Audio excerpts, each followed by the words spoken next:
welcome back to another episode of How Did We Not Know That? My name's Jack. I'm Nat. And today is our season finale. So Nat is going to present on the last topic for season 1.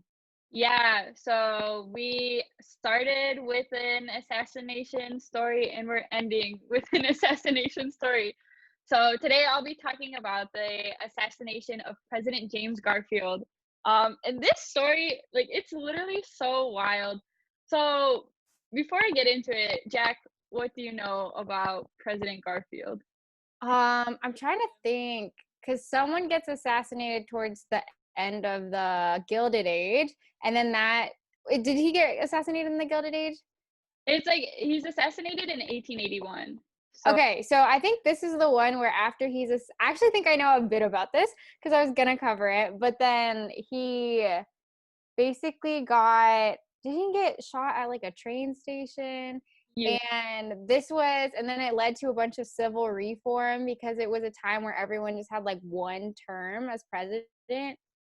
Yeah, I think in the Gilded Age episode you talked about the patronage and spoil system, right? So there's a lot of reforms about that system, like because of President Garfield, and he was like really progressive about like Okay. reform and everything. Yeah, so Yeah. Okay. decent amount. I literally I had heard his name before, but I don't think I knew anything about him until I started doing research on this. But now that I've done my research, I'm actually a huge Garfield fan. This dude is amazing, and I don't know why we don't talk about him more. So let's get right into it. So at the time considered President Garfield to be one of the most promising presidents of the era. He was born to a poor family in Ohio. Shout out to Ohio. And he was actually the last president to be born in a log cabin. So that's how long ago this was. He worked his way through college. He attended Williams College, and then he was a professor at Ohio's Eclectic University, which is now known as I think it's Hiram College. I don't know how to pronounce it. Hiram College, maybe. I've literally never heard of that university. I've never heard of it either, but he also became president of this university, so that's cool to see how much he appreciates education. And he's also a lifelong abolitionist, so he fought to end slavery, and he Oh, wow. in general during the Civil War, so he is an amazing man.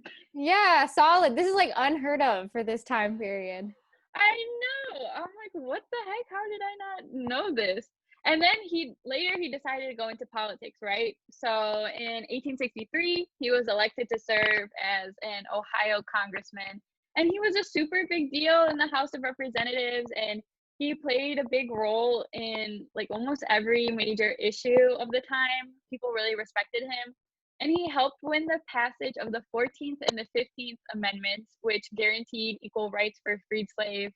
So we love that. What a progressive man. What a decent human being. And he was also just known as a really great person overall. He is described as having a great amount of energy, eloquence, and charm. He had 5 children, and he was a really good dad. He loved to play with his children and spent so much time with them, which is super unique, I guess, for this time period. I feel this is the time period where people think children should be seen, not heard, and it's very strict, I don't think you their children back then. But he was such a good father. And this is so sad that he dies in this episode. You're really hyping him up. I know. As I was reading this, I was like, no, not this is so sad. I wish it had a different ending, but spoiler alert, he dies. But in 1881, he was elected as president. He was a member of the Republican Party, and he became the 20th president. And he was only 49 years old when he was elected, and that made him the 3rd youngest president when he took office. So he was just this super young progressive guy. And so he assumes office, he becomes president, and sadly his presidency only lasts 4 months. And it actually, yeah, I know, it's like it's really, really short and really sad. But his presidency actually had kind of a rocky beginning because he wanted to make really progressive changes right away. His biggest focus as soon as he assumed office was to eradicate the patronage and spoil system that was dominating the US government. So Jack kind of mentioned it in a previous episode, in our last episode about the Gilded Age. But just as a refresher, the patronage system is when a political party gives important, influential seats in government to its donors and supporters as a reward, and it's also an incentive to like have them keep working for the party. So obviously, like that's not great because they're being rewarded for their donations and not their merit. So President Garfield was like, no, this is no bueno. And so he clashed with a lot of wealthy Republicans who were trying to buy their way into his administration. And these wealthy Republicans were pretty upset because they had donated a lot of money to his campaign, and they're like, okay, like give me the power now. And he's like, no, no, thank you. And so they were like really mad at him, mad at him. But Garfield was so determined to get rid of corruption in order to clear the way for policies focused on civil rights, education, and economic growth. So, oh my gosh, I love this man. So on top of all this, like, so he's fighting with all of his wealthy supporters, and then to top it off, like his wife Lucretia almost dies from malaria, like his first few months in office. Yeah, Oh my gosh. He's like going through a lot. Well, besides, like, I mean, he hasn't been assassinated yet, but he goes through a lot. yeah, it's about to get worse for him, but like so far it's not super great. And so on July 2nd, 1881, President James Garfield was leaving Washington, D.C. to take a much needed vacation in New England. He just needed a break. And he was so excited because he was bringing his two teenage sons with him and his good friend, Secretary of State James G. Blaine. And he was also planning on giving a speech to his alma mater, Williams College. So he was really looking forward to this vacation. So he leaves the White House and he takes a carriage ride to the Baltimore and Potomac train station where he would leave for New England. And for those of you who are like familiar with Washington, D.C., the train station no longer exists today, but it was located near the National Mall. Also, just like a side note, when I was doing my research, I'm like, wow, he took a carriage ride. I'm like, obviously that makes sense because it's 1881. But in my head, I was like, that's like so ancient. He's an ancient guy. Yeah. Right?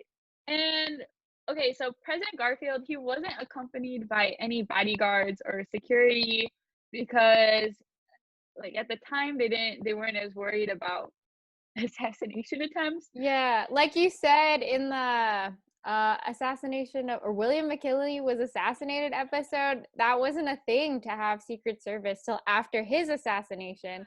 So it's like non-existent for Garfield as well. Yeah.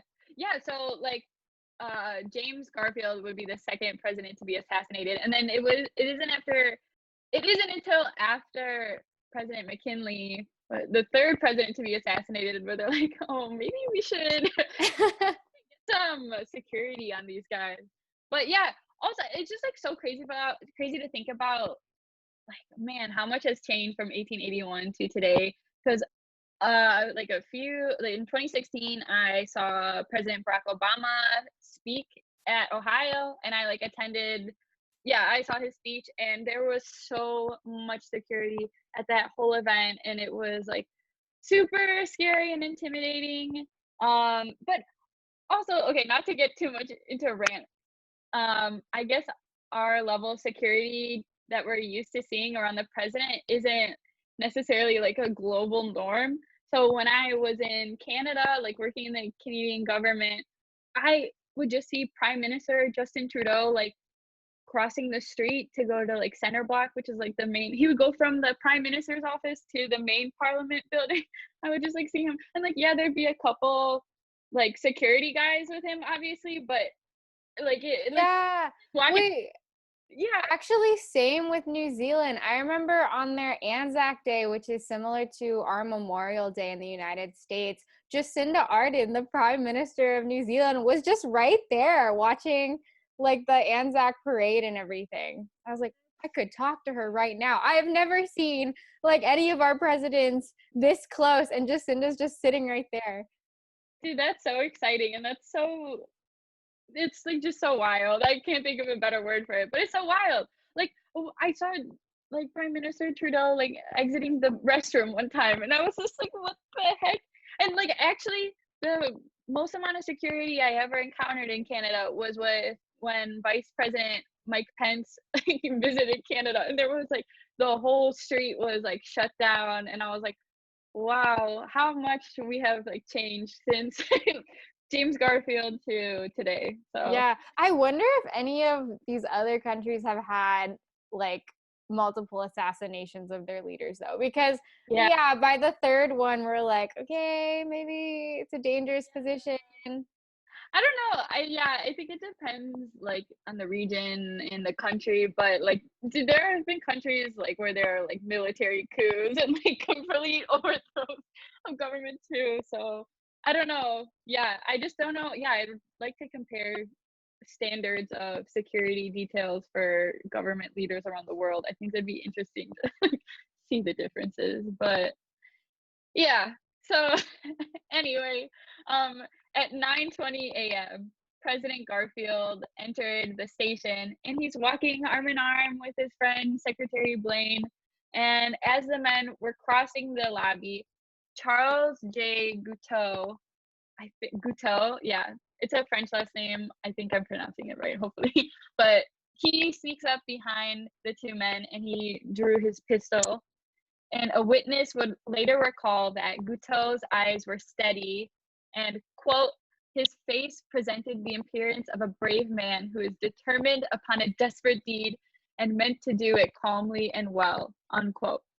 So Guiteau fired two shots at the president from point blank range, which we discovered in our first episode is like from right in front of you, like directly. Yeah, like directly on your like skin or something. Not skin, but like directly touching like your body.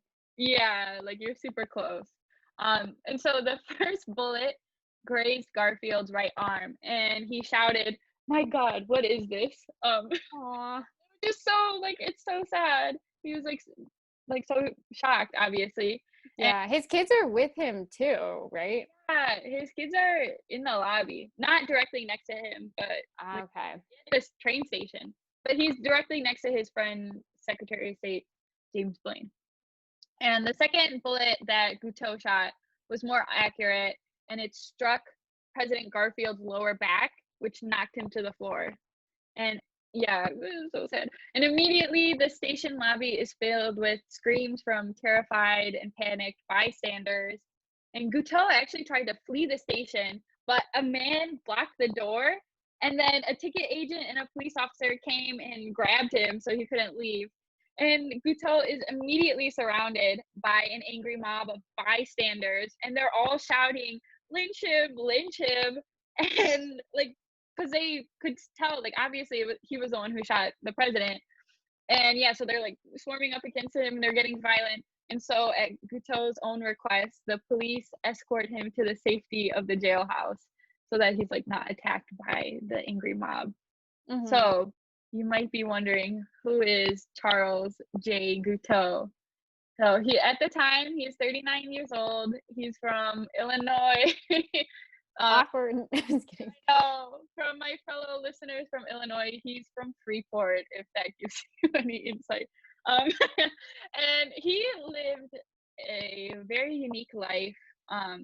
He's also not very mentally sane, and family members and acquaintances had always suspected that he was insane. He was not mentally sound. He spent the majority of his life drifting from city to city. He had a million different jobs. He at one point he was a lawyer, a preacher, a bill collector, and a salesman. And he even spent some time living in a free love religious commune. Um, but even though the commune practiced like group marriage and they wanted to love everyone, they kicked Guiteau out because he did not vibe well with them, I guess. But I think the craziest thing he ever did was decide to attend the University of Michigan. Oh my god, makes sense. Michigan still sucks. Michigan still sucks. Sorry, guys, but this is Yeah. No offense to our Michigan listeners. We're not, just kidding. Like, it's not. all of our Michigan listeners just immediately like unsubscribe. But Right. sorry, guys, it's all we mean well. But um, and so additionally, he is very involved in politics, and he's a hardcore Republican. He wrote a speech on Garfield's behalf during the 1880 presidential election. And even though like literally no one heard it or paid attention to it, it was just like his own speech, whatever. Guiteau believed that his speech was a key factor in Garfield's victory. And so like in his mind, he was like one of the main reasons why Garfield won. And so after President Garfield is inaugurated, Guiteau moves to DC and he visits the White House very frequently. And I don't know the details, but somehow he managed to arrange a personal meeting with President Garfield, which is so messed up. In this meeting, he gave President Garfield a copy of his speech, and he was like, "Hey, I wrote you this speech. I helped you win this election. Can you reward me with a diplomatic position in Paris?" And obviously, Garfield said no, and Guiteau was furious. He was enraged. He was really upset with Garfield's view on like his work towards removing the patronage system, and he wanted revenge because he thought he had been like screwed over. Yeah, I remember reading that he really thought that he deserved this position, and then to not get it was like, which that's hard because that's like a diplomatic position to be sent overseas, and like the government pays for you to handle international relations. Like you have to take, you see, like Nat and I are studying to just take a test for a chance to get to do that. So like to just demand it in that time, which I don't know how diplomats were assigned back then. Was it probably part of the spoil system too? Yeah, I think it was kind of like you rewarded your friends and like Mm, your top donors at the time. But that's why Garfield wanted to change all that because he's like, we should be sending our best and our brightest, not the most wealthiest. So yeah, right. so like really took it personally, and he like became obsessed over this. And so one night while lying in bed, Guiteau had what he described as a flash of divine inspiration. He thought that God wanted him to kill the president, and that the murder of James Garfield was a mission from God. He was convinced that the death of James Garfield would save the country because it would allow his vice president, Chester A. Arthur, to take his place. And after this decision, Guiteau stalked Garfield across Washington for weeks, waiting to shoot him. So he like was really determined. It wasn't just like a one-time thing. It was like a really long process. He was so methodical about planning this murder. It's really frightening. He conducted target practice with an ivory-handed 44 caliber pistol, and he bought this specific gun because he thought it would look good in a museum one day. He tried to take a tour of the district jail because he assumed he would be living there once he was arrested. And That's literally so creepy. What? dude, and then listen to this. He carried a letter in his pocket that was addressed to the White House saying, quote, "The president's tragic death was a sad necessity, but it will unite the Republican Party and save the republic. Life is a fleeting dream, and it matters little when one goes," unquote. Like this, it's so creepy. Yeah, that's creepy. Yeah. So yeah. Hmm. Wait, okay. I'm curious, does he have any money? Because we know during the Gilded Age from the last episode, so you want to be a billionaire? There's just like insane amounts of wealth disparity between people in the United States. So I'm curious as to how much money he had and if he was able to buy his position, like, or if he attempted to. Yeah, I actually don't know the answer to that. I don't know how much money he had, but I would assume he had enough to live comfortably because like he keeps changing his job and he keeps moving locations. So I mean, I don't know what his yeah, I don't really know the specifics, but I would assume I don't think he came from like an incredibly wealthy family, but I think he like made just enough to be able to switch careers like every year and then move across the country all the time. Mhm. Yeah, I'm sure. Yeah, he doesn't sound like he has a lot of like high morals either, so who Yeah, it doesn't sound like he's working like 14-hour days in a factory. exactly. Like he doesn't have a 401k, I don't think, for retirement. Yeah, but that's a good question. And okay, so after he is shot by Guiteau, President Garfield is lying down on the train station floor and he is bleeding profusely. And after only a few minutes, 10 different doctors arrive at the scene to examine him and try to locate the second bullet. And so this will be like the whole struggle is like no one can ever find the second bullet. And at the time, nobody knew it, but this bullet had missed Garfield's major arteries and vital organs, and it like lodged itself near his pancreas, which this is like a survivable injury. However, the group of doctors that were like there at the scene, they were well meaning, but they only made the situation worse because they were using unsterilized instruments and like dirty fingers to treat the wound. And so this introduced a lot of germs to it and caused a major infection. And so, Yeah. That's so sad because isn't the William McKinley assassination, if I'm remembering correctly, wasn't it the second bullet as well that ended up getting infected and he died? yeah, yeah, it was like the same thing where like the first bullet like barely bothered him and like it barely hurt him, and then the second one was like, and they never removed the bullet, so there are Yeah. like quite a few similarities between the two assassinations, but and they're like very close to each other also.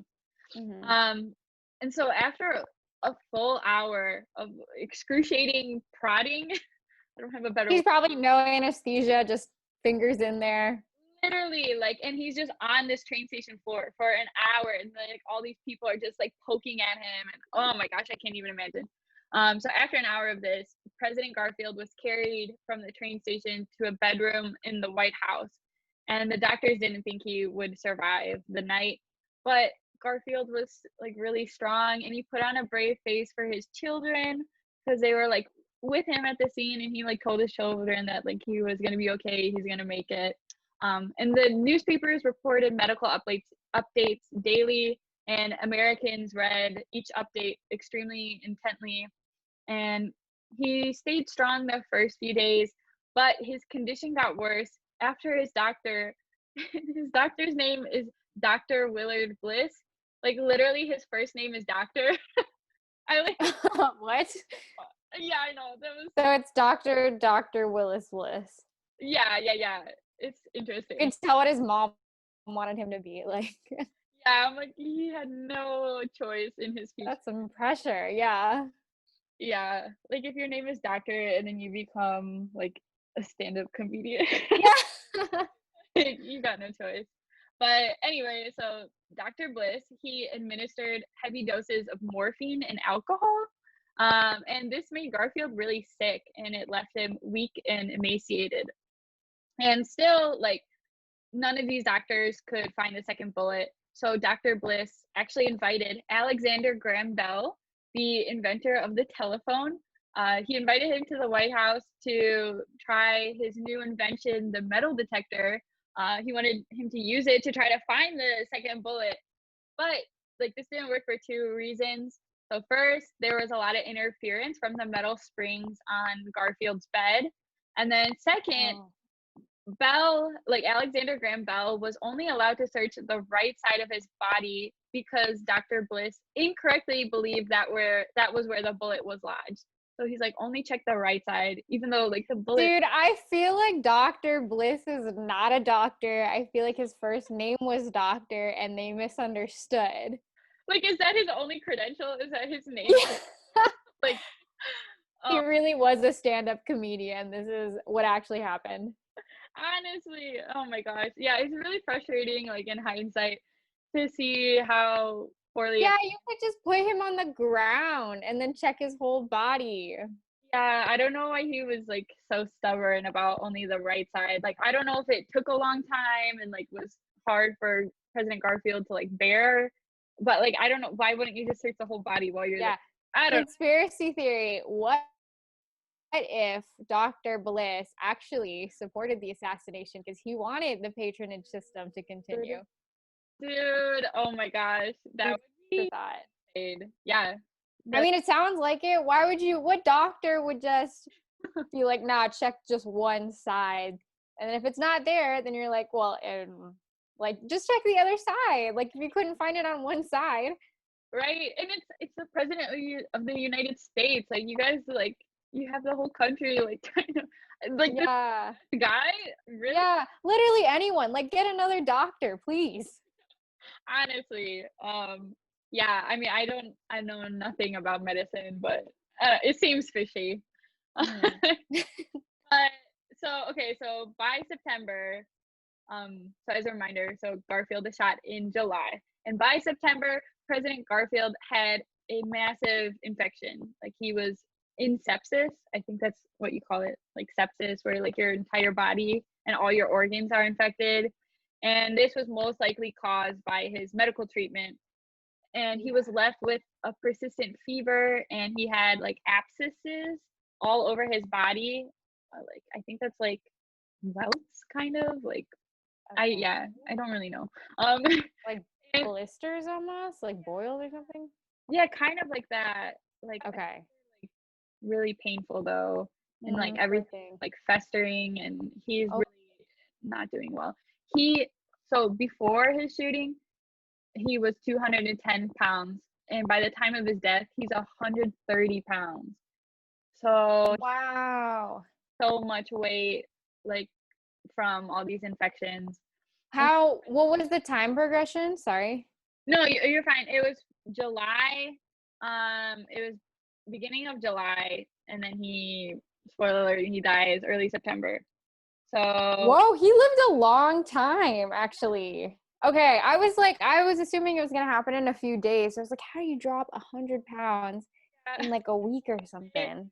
dude, no, yeah, it's like really sad though. Like, the doctors did not think he would survive the first day. Like, they thought he was gonna die within a matter of hours, but he held on. But like, he was in an extreme amount of pain this whole time, so he's like suffering for months. So it's like really sad. Mhm. And so, like, so President Garfield is finally taken to a cottage on the Jersey Shore because they thought that the cold sea air might help revive him, and he wanted to be like in a peaceful place. And however, after 79 days of excruciating pain, James Garfield died on the night of September 19th, 1881, and he was president for only 200 days. So That really sucks. it really sucks, and like, I don't know, just the reason for his murder is kind of frustrating too. Yeah, they kill all the best presidents. Yeah, They like, really do be like that. really, what the heck? Honestly, Hmm. he had so much potential. He seemed like he wanted to make a lot of good change in his time.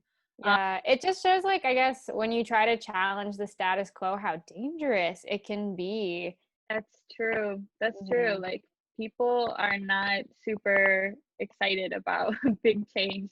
Like, Yeah, especially really important changes like ending slavery, shot, like yeah, civil yeah, rights movement, shot. Like, oh, it's pretty bad. like, man, yeah, it's a difficult thing. And so, yeah, now let's see what happens to Guiteau. So Charles Guiteau, his murder trial began in November 1881. So, like, pretty much like a couple months after President Garfield passes away. And he was hated so much by the public that the court had to go through 150 different men in order to assemble an impartial jury. And on two separate occasions, people had like come and tried to shoot him. So like everyone, Oh man. yeah, Okay. were so pissed. They were like, dude, we really liked him and you suck. Yeah. Yeah. And so at his trial, Guiteau pleaded not guilty by reason of insanity, arguing that the murder had been God's act and not his.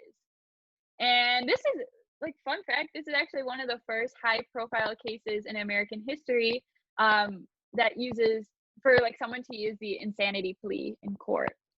So Wow. that was like a first for them. Mhm. Guiteau, his lawyers also argued that President Garfield's death was the doctor's fault and not his. And I thought this was like super interesting. And this is actually like partly true. Many historians believe that Garfield would have survived if it weren't for the limitations in medicine in the late 1800s. Um, Yeah.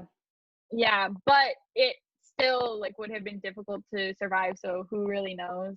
Right. And also, absolutely, because we talked about in the last episode how low health standards were and they didn't get changed till 1916. That's so gross that all just these random people from the train station, well, not random, but random doctors show up at this train station. You assume they're doctors. Maybe their first name is just doctor. And they're just touching your wounds with no gloves, no sanitary equipment. I don't know if they wash their hands. Dude, probably not. They're just like trying to act and help him immediately and they don't think about it. And actually, I think I was reading, I'm pretty sure, but I think like right after, like very soon after President Garfield's death, like maybe within like the next 20 or 30 years, that's when they like discovered that like you can introduce germs into the body and like cause infections if you don't sterilize things properly. And so like that, yeah, people like medicine changed like soon after this. Yeah, okay, so even during this time then the doctors didn't even know that you could infect if you touched like that. Okay. Yeah, it like wasn't common knowledge or common practice, or like maybe like there were sterilization efforts, but it was not like up to the standard it is today. Like it wasn't completely sterile. Yeah. Like, I don't know the That's specifics. a smart lawyer. That lawyer is very smart. If before you even understand infections, like no one understands on a like national scale, people don't really understand how infections work, that the lawyer used that and said that the doctors had killed him from infection. Yeah, for real. And like, well, they said it was like their medical treatment. So I don't know if he specified infection, but like, I thought that was still such a clever argument to be like, yo, like, obviously it had to do with the doctors. And so, yeah, that's Yeah, like that is really smart. I don't even think I would have come up with that. I'd be like, clearly this man killed him, but he was insane. Like, yeah, that's what I would go with. yeah. But like, despite all of this lawyers, like all of his lawyers' arguments, the jury took less than an hour to deliberate, and Charles Guiteau was found guilty in the murder of James Garfield. Surprise, surprise. And on June 30th, 1882, nearly a year after he shot the president, Charles Guiteau was executed by hanging in Washington, D.C. Oh, okay, death Yeah, penalty. yeah, Oh, he got death penalty. Yeah, and it was like by hanging too, because I think the President William McKinley's assassin was executed like through electric chair, I want to say. mm. But yeah, I'm like hanging is so like, So ancient, medieval-ish. oh, like, whoa, that's scary. But yeah, so he was executed. Um, And so obviously, President Garfield's death had a huge effect on the whole country. And in honor of his death, the 1883 Pendleton Civil Service Act was passed.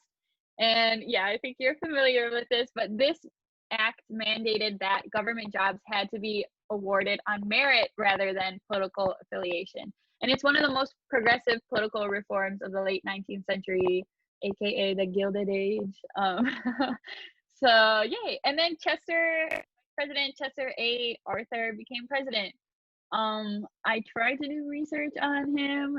Like not a lot happened. He kind of just like tried to, yeah, he was focused on civil service reform, like President Garfield.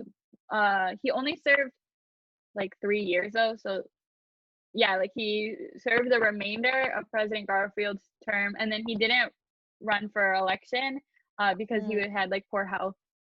So yeah, that's all I could find about him. Yeah. No, that's okay. I've never heard of this president too, sorry. But yeah, it's hard to make a lot of change, especially during that era with all of the really big money and the government was like indebted Indebted, yeah, yeah, indebted to all of the wealthy robber barons. So, for sure. Like that's some big shoes to fill. So that's like a lot of work you have on your plate. Um, and kind of spooky. Yeah, like the president just got shot and now you want to continue his policies. Yeah, yeah, like he got killed for these same policies. So maybe that's another reason why like President Arthur was kind of like, I'm gonna chill. Just try to stay alive during this term. That's true. Yeah, and so like I mentioned earlier, the train station where President Garfield was shot no longer exists. It was actually demolished later. Um, but the location where, like, yeah, the location of the train station is somewhere between the National Gallery of Art and the Federal Trade Commission. And this is actually like one of the most busiest spots in DC, but most of the people don't know the history of behind the location or the legacy of James Garfield. And it wasn't until 2018 that memorial plaques were finally put up on the National Mall in order to memorialize, yeah, memorialize President Garfield. So it like took so long. It's like this such very recently that we're finally like trying to recognize this history. And yeah, that's the assassination of President James Garfield. I'm so sad. It took me so long to like learn about him, and it's really sad because I think he could have had a lot of potential as president. It's interesting, Yeah. like how different the world would be if he wasn't killed. Yeah, if he had gotten his chance. Yeah. Yeah. That's sad. But yeah, thank you so much for covering him. There's so many presidents that I don't really know what they did. And Garfield sounds like an awesome president and just person in general. So I'm glad you covered this. Thanks. Yeah, it was. I mean, it's a wild story. Yeah, I wanted to end this season, our first season, with an assassination also. So Come full circle. It's really cool. I like that we like ended it on that. It's really good. and just like a reminder to everyone, there have been four presidents who have been assassinated: President Abraham Lincoln, James Garfield, William McKinley, and John F. Kennedy. So now we know. Yeah, and so I guess that wraps up season 1. Oh my gosh. Yeah. Oh my gosh. Any announcements though? Don't forget everyone to like us on Facebook at How Did We Not Know That? Follow us on Twitter at HDWNKT, Instagram as well, HDWNKT. Check out our Patreon at How Did We Not Know That, where you can become a history hero and support us and get exclusive access to behind the scenes things and poll access so you can help us choose some topics. And yeah, subscribe to us on YouTube. Heck yeah. And then we're coming back in a couple weeks. You guys don't have to worry. Don't miss us too much. We'll be back shortly with season 2, which is world history. We're super duper excited about that. So stay tuned. Thanks everyone for listening, and we'll see you guys soon. Yeah, thanks for all the support for season 1. Yeah, you guys are great. All right. Bye. Healthy. Bye bye.